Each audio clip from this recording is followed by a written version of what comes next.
Assalamualaikum warahmatullahi wabarakatuh. Semangat pagi anak-anak. Berjumpa lagi dengan saya Renita Rizky Amelia dalam mata pelajaran Bahasa Indonesia. Baik, sebelum memulai pelajaran, marilah kita berdoa terlebih dahulu. Berdoa mulai.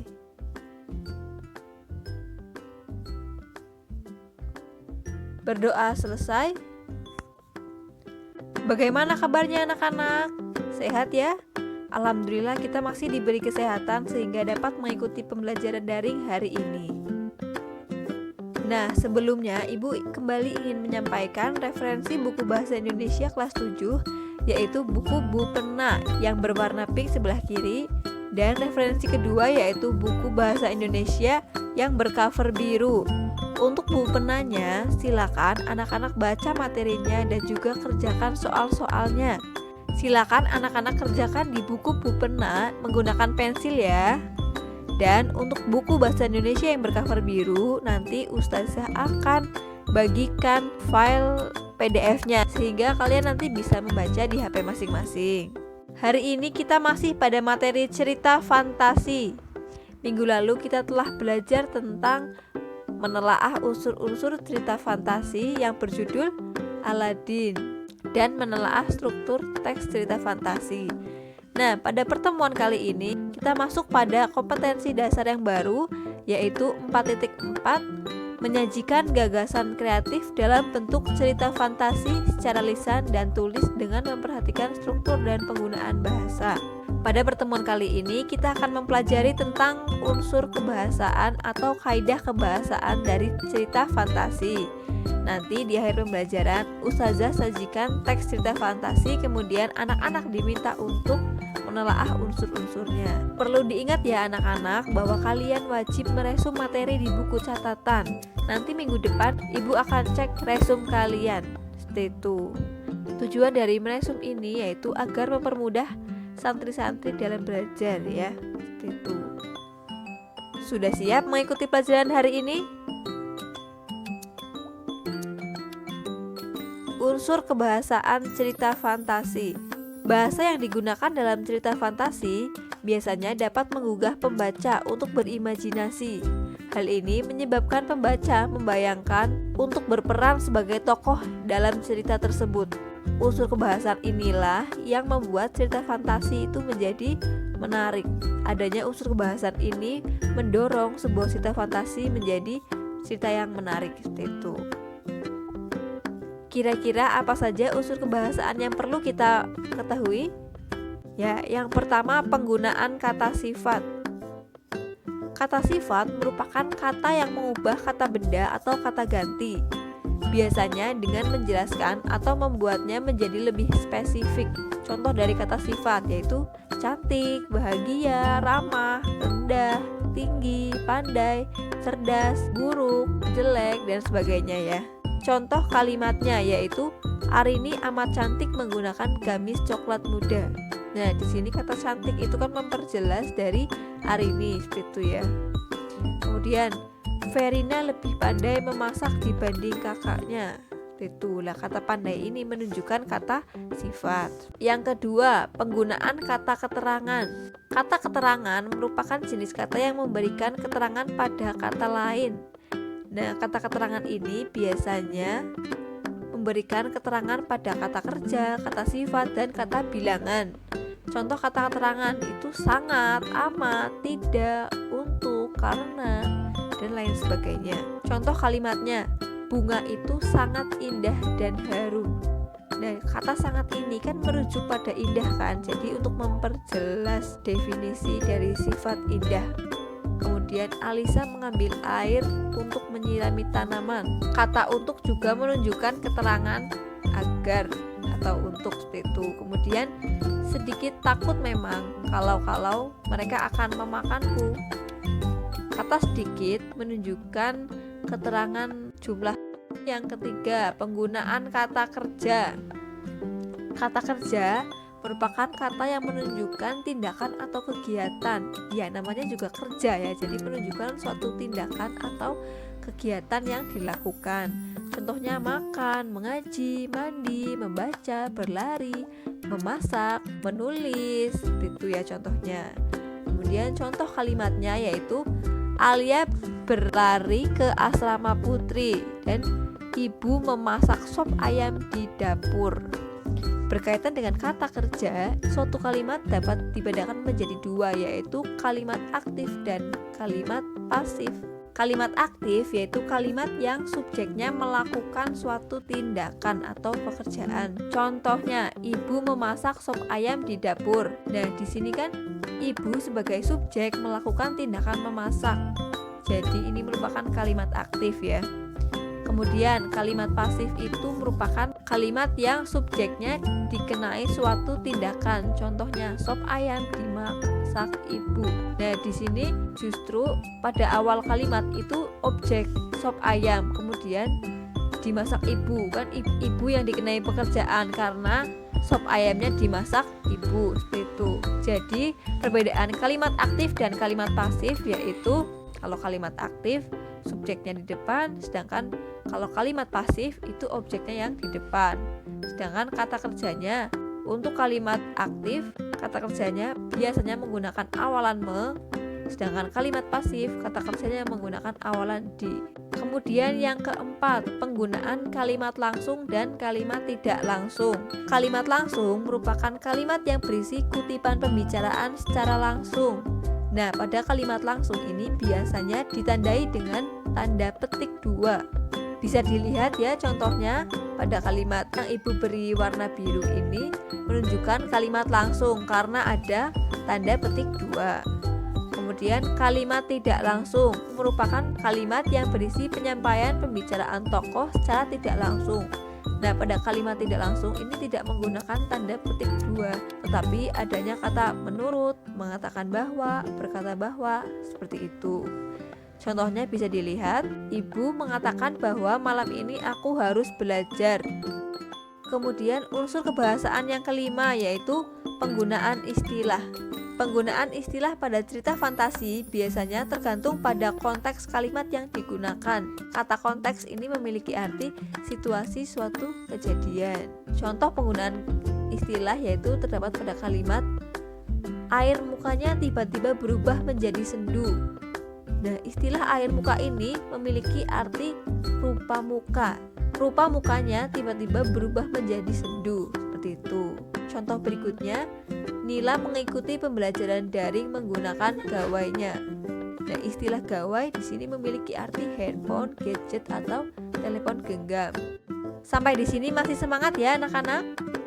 Oke, kita lanjut materi berikutnya, yaitu kaidah kebahasaan yang keenam, penggunaan majas.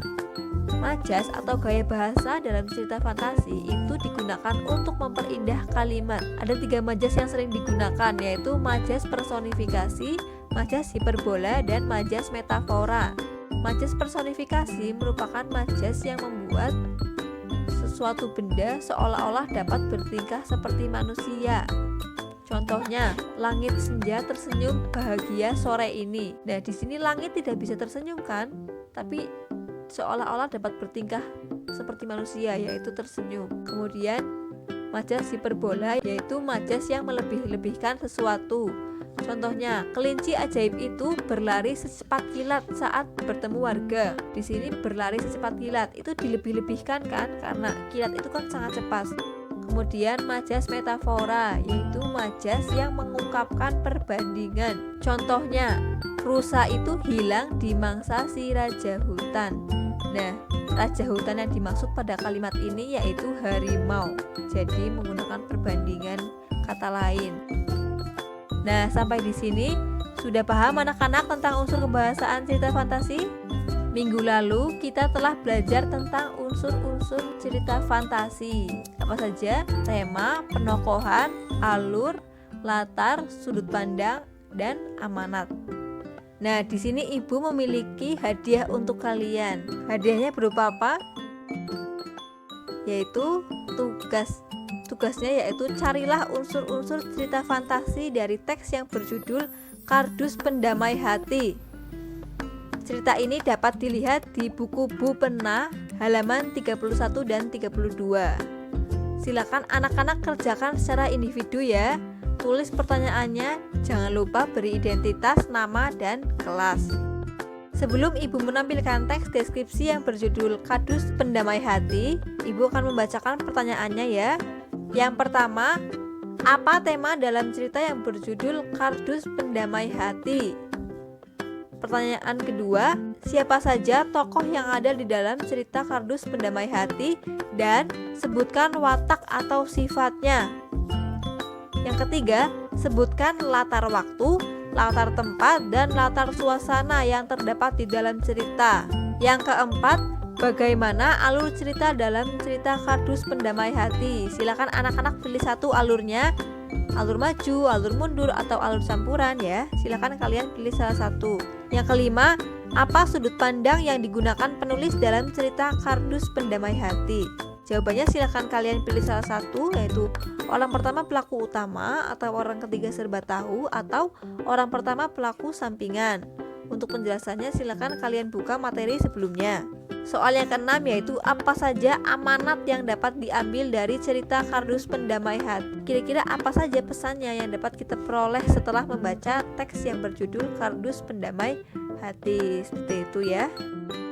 Silakan anak-anak bisa baca sendiri ya cerita yang berjudul Kardus Pendamai Hati. Di sini ada 5 urutannya, perhatikan baik-baik ya.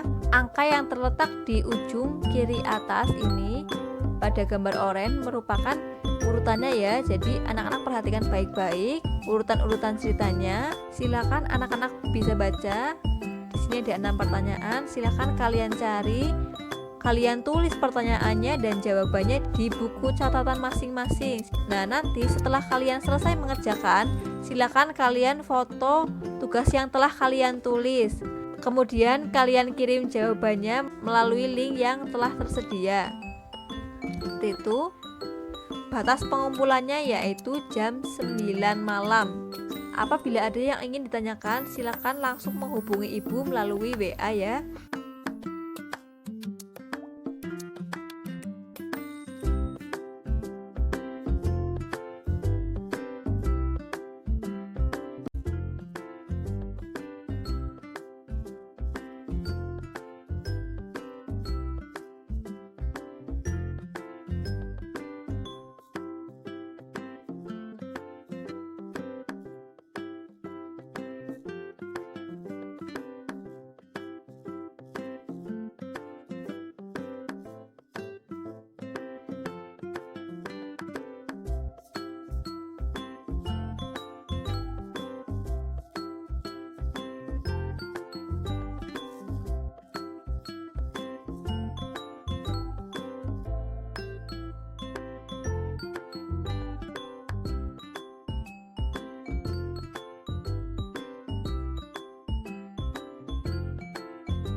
Sekian dari saya, mohon maaf apabila ada tutur kata yang keliru.